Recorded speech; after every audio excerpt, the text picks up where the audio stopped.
बढ़ने नहीं दिया जा रहा है, तुझे तिजारत करने नहीं दिया जा रहा है। क्या किया जा रहा है? तेरे हाथ में खिलौना थमा दिया गया है जिसका नाम मोबाइल है। अल्लाह अकबर, मोबाइल तेरे हाथ में थमा दिया गया है और तू मोबाइल लेकर आवारा गर्दी कर रहा है। हाँ हाँ, इतने फंक्शन उसमें डाल दिए गए हैं कि तू उसी में उलझ कर रह गया है। न तुझे माँ का ख्याल है मेरे अजीज, न तुझे बाप का ख्याल है, न तुझे तालीम का ख्याल है, न तुझे बीवी बच्चों का ख्याल है, न तुझे पढ़ने का ख्याल है, न तुझे जाने। कहता हूँ मोबाइल हम करते हैं, आप भी करें और अल्लाह से दुआ करें, अल्लाह हमें मोबाइल को बकदरे जरूरत इस्तेमाल करने की तौफीक अता फरमाए, हमारे बच्चों को बकदरे जरूरत इस्तेमाल करने की तौफीक अता फरमाए। मेरे अजीज, जिस मोबाइल में डूब कर तूने जिंदगी का मकसद भूल गया, अगर उसी मोबाइल पे गौर कर लेता तो तुझे अपनी जिंदगी का मकसद याद आ जाता। मोबाइल ही कोई इबरत की नजर से देख लेता। तुझे नहीं पता ये जो मोबाइल है इसके अंदर कितने फंक्शन है, व्हाट्सएप है, फला है, यूट्यूब है, फेसबुक है, पता नहीं क्या क्या है, बहुत से। बल्कि ये मालूमात का जंगल है, जंगल।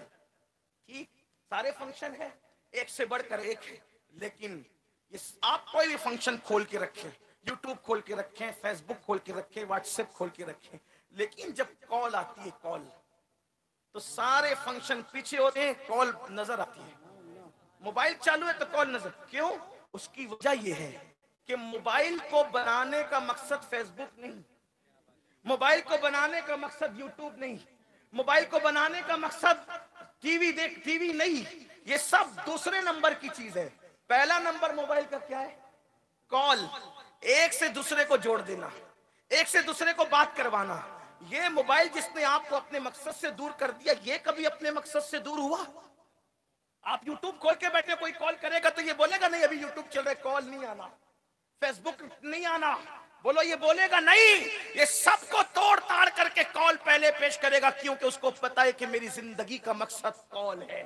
इसलिए कॉल से कभी गाफिल नहीं होता। नादान इंसान, ये मोबाइल अपनी जिंदगी का मकसद नहीं भुलाया और तूने मोबाइल में डूबकर अपनी जिंदगी का मकसद भुलाया। तो इस दुनिया में आया क्यों? इस दुनिया में अल्लाह की इबादत के लिए, कौमों की इमामत के लिए, लोगों की क़यादत के लिए आया, लेकिन तू डूब गया ज़िना के मनासिर में। अल्लाह अकबर। ए मुसलमान, अपनी रातों को देख, अपने कर। आज तू मोबाइल के अंदर रातों में ज़िना के मनासिर देख रहा है, तू अपने मोबाइल के अंदर यूट्यूब पर क्या फिल्में देख रहा है, सीरियलें देख रहा है। मुसलमान, अल्लाह से तौबा कर, अल्लाह की तरफ पलट। तू ज़िना रात भर देखेगा तो सुबह तू जल्दी कैसे उठेगा? तू रात के 3-3 बजे तक फिल्में देखेगा तो तू जल्दी सुबह कैसे उठेगा? अल्लाह अकबर। तू तालीम कैसे हासिल करेगा? लोगों ने बड़ी साजिश के तहत तुम्हें इंटरनेट के जंगल में उलझा दिया है ताकि तुम पढ़ ना सको। दुनिया जानती है जिस दिन तुम पढ़ोगे उस दिन कोई तुम्हारे बराबर ना पढ़ सकेगा। क्यों? अबू अली सीना किसके पास है? फिसागोरस किसके पास है? आप जरा देखें ना, बुकरात और सुकरात किसकी खैरात है? ये सब के सब मुसलमानों की देन है।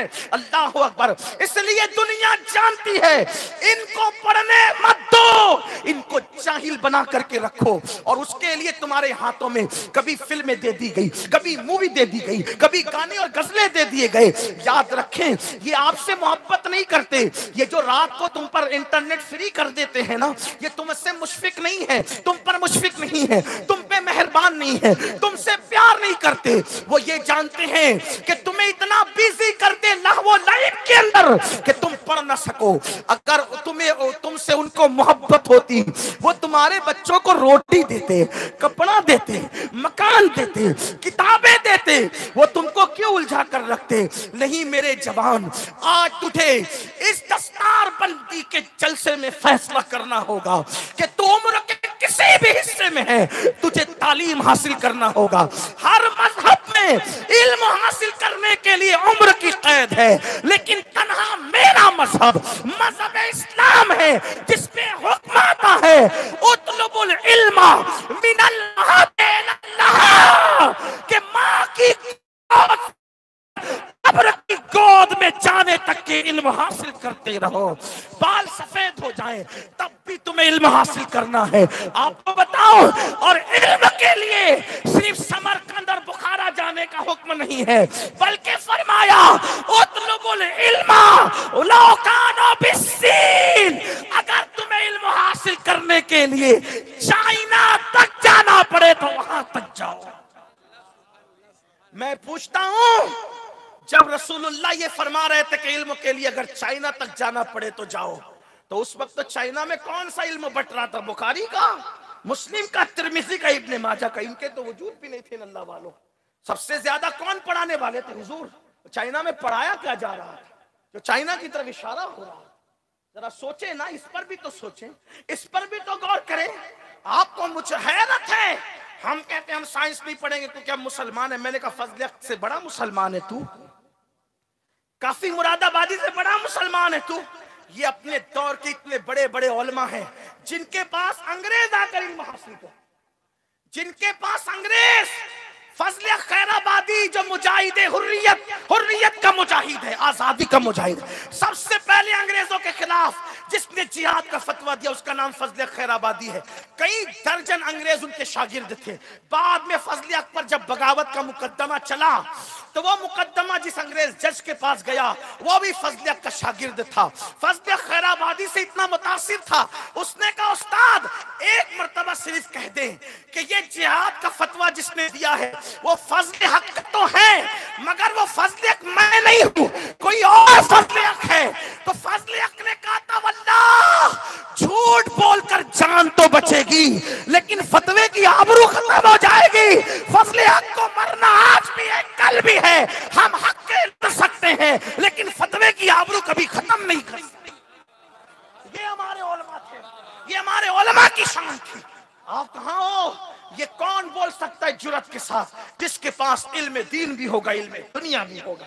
हमें इल्म दुनिया भी यूनिवर्सिटी तक अपने बच्चों को पहुंचाओ। आप कहेंगे पैसे नहीं है, जितना गुटखा खा के थूकते हो ना उतने में आप एक महीने की फीस अपने बच्चे की भर सकते हो। थोड़े कड़वे जुमले माफ करना, जो सिगरेट पीते हो ना आग लगाती हो अपनी दौलत को, अपने माल को आग लगाते हो। सिगरेट छोड़ दो, शराब छोड़ दो, फजूल खर्ची छोड़ दो। और मैं आपसे बड़े अदब के साथ कहता हूं शादियों में भी फजूल खर्ची ना करो और जलसों की फजूल खर्ची भी बंद करो। ये जो कारों पर फूल फेंकते हो ना, कितनों के फेंकते हो? कहां से लाए हो ये पैसा? ये सुन्नी अवाम का, मुसलमानों का पैसा है। फूल लुटाने के लिए दे दे तुम्हें पैसे। मैं सिर्फ जलसे की बात नहीं कर रहा हूं, हिंदुस्तान भर के तमाम जलसों की बात कर रहा हूं। उन पे फूल लुटाइए जिनको शौक हो, हमें कोई शौक नहीं है। इसलिए कि आप अगर मनो फूलों में भी हमें लदा देंगे हमारे मर्तबे कोई बढ़ नहीं जाएंगे। तो उन पे लुटाइए जिन्हें लालच है फूलों की। खुदा की रजा से बढ़कर कोई चीज नहीं है, अल्लाह की रजा सबसे बड़ी चीज है। तो ये जो फजूल खर्ची करते हो जलसों के नाम पे, एक एक खतीब को जो 10-10 हार पहनाते हो, मैं कहता हूं पहनाने वालों अल्लाह तुमसे भी पूछेगा और पहनने वालों अल्लाह तुमसे भी पूछेगा। अगर मुझे गाली देना चाहो तो दे लोगे, जो तुम्हारी मर्जी करो। लेकिन हक ये कहना चाहता हूं, जिस कौम के बच्चे गुर्बत की बुनियाद पर स्कूल की फीस नहीं भर सिग्नलों पर बुर्का पहनकर भीख मांग रही हो, जिस कौम की बच्चियां लाजों में गुर्बत की वजह से बिक रही हो, उस कौम के जलसे में एक एक मुकर्रिर को 10-10 हार पहनाए जाएंगे।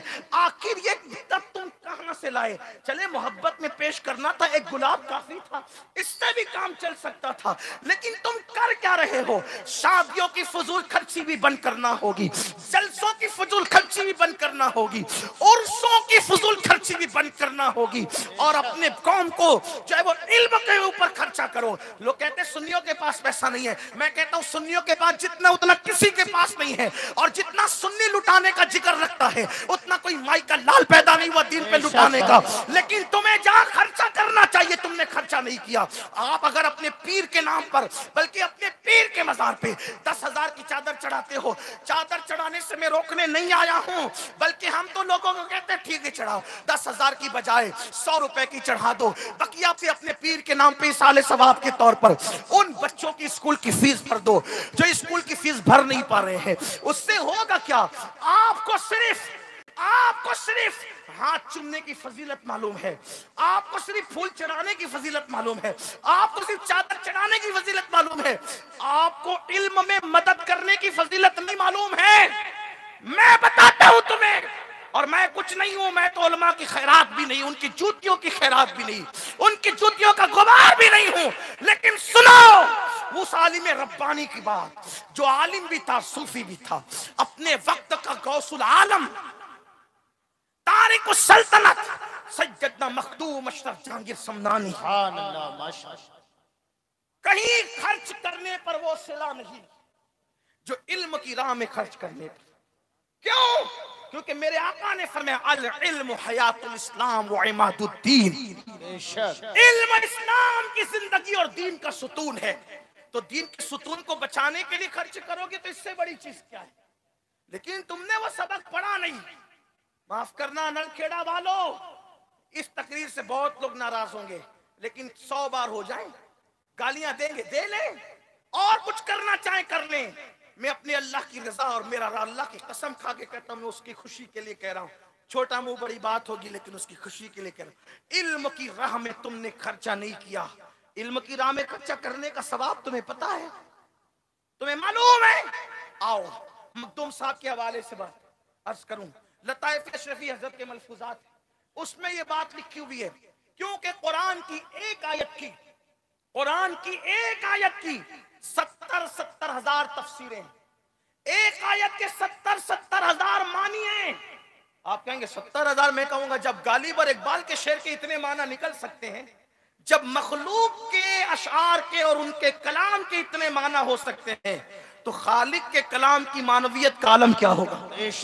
फुसा अरब के बड़े बड़े तेरे आगे यूं है दबे लचे, कोई जाने मुंह में ज़बान नहीं बल्कि जिस्म में जान है। सुभान अल्लाह। मखदूम साहब फरमाते, कुरान की आयत है, अल्लाह कुरान में फरमाता है यक़ूलुल काफिर या लैतनी कुन्तु तुराबा। सूरह नबा की आखिरी आयत है। अल्लाह फरमाता है वयक़ूलुल काफिर या लैतनी कुन्तु तुराबा। उस दिन काफिर हसरत से कहेंगे, उस दिन काफिर हसरत से कहेंगे